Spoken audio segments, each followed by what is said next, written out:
राह संघर्ष की जो चलता है वही संसार को बदलता है। जिसने रातों से जंग जीती है सूर्य बनकर वही निकलता है। एक बार की बात है, एक गांव में एक किसान रहता था। वह अपने खेतों में अनाज बोता था और उसके बाद उन अनाज के पौधों का बहुत ख्याल रखता था। उसके हेरचाह में वह दिन रात लगा रहता। इसके लिए वह अपने खेत में दिन रात मेहनत करता, पर इतना मेहनत करने के बाद भी वह कभी भी अपने फसल को काट नहीं पाता, क्योंकि कभी खराब मौसम के कारण, कभी अधिक वर्षा के कारण, कभी ओले पड़ने के कारण और कभी आंधी तूफान के कारण या फिर कोई ना कोई कारण से उसका फसल खराब हो जाता था अथवा उसकी पैदावार बहुत कम हो जाती थी। अपने फसलों को इस तरह हर साल बर्बाद होते देख वह किसान बहुत परेशान हो गया।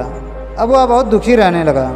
उसने इस साल भी अपना फसल बोया, फिर से उसका बहुत ख्याल रखा, पर एक दिन अधिक वर्षा के कारण उसका सारा फसल नष्ट हो गया। वह किसान जब अपने खेत में गया तो फसल की हालत देख बहुत दुखी हुआ। उसने मन ही मन भगवान से कहने लगा, हे भगवान, लोग कहते हैं कि आप सब जानते हैं, आपकी मर्जी के बिना एक पत्ता भी नहीं हिलता, पर मुझे लगता है कि आप कुछ भी नहीं जानते। आपको तो ये भी नहीं पता है कि खेती बाड़ी कैसे की जाती है। यदि आप ये जानते होते तो आप आंधी तूफान और बाढ़ कुछ भी नहीं आने देते और मेरे फसल खराब नहीं होने देते। आपको नहीं पता कि कितना नुकसान उठाना पड़ता है हम किसानों को। यदि मुझे शक्ति दे देते कि मैं जैसा चाहूँ वैसा मौसम कर सकूँ तो फिर मैं कभी खराब मौसम आने ही नहीं देता और अन्न का भंडार लगा देता। उस किसान की कड़वी बातें सुन भगवान मुस्कुराए और उस किसान के सामने प्रकट होकर बोले, मैं तुम्हें शक्ति देता हूँ, आज से तुम जैसा चाहो वैसा मौसम कर सकते हो। शक्ति देकर भगवान लुप्त हो गए। शक्ति पाकर किसान बहुत खुश हुआ। इस साल किसान ने फिर से गेहूँ बोया, फिर से उसका बहुत ख्याल रखा। इस बार उसने आंधी तूफान बाढ़ को रोक दिया।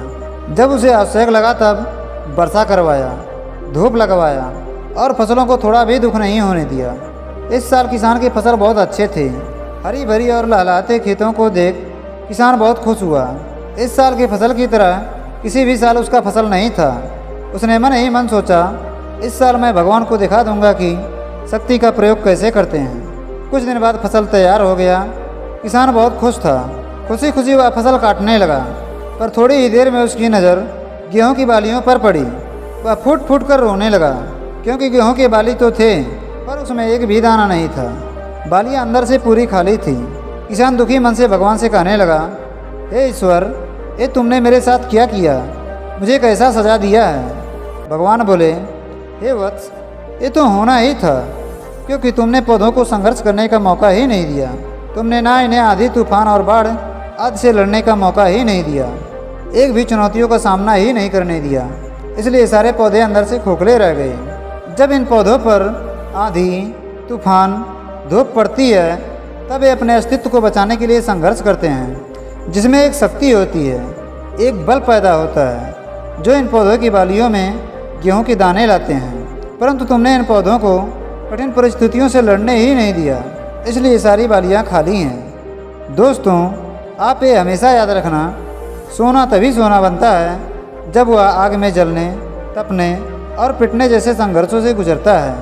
हीरा तभी हीरा बनता है जब वह उच्च दाब और उच्च ताप को सहता है। सूर्य इसलिए प्रकाश देता है क्योंकि वह अग्नि की उज्ज्वल ज्वाला में जलता है। इसी तरह से यदि हमारी ज़िंदगी में कोई संघर्ष ही ना हो, कोई चुनौती ही ना हो, तो हम भी गेहूं की बालियों की तरह खोखले ही रह जाएंगे।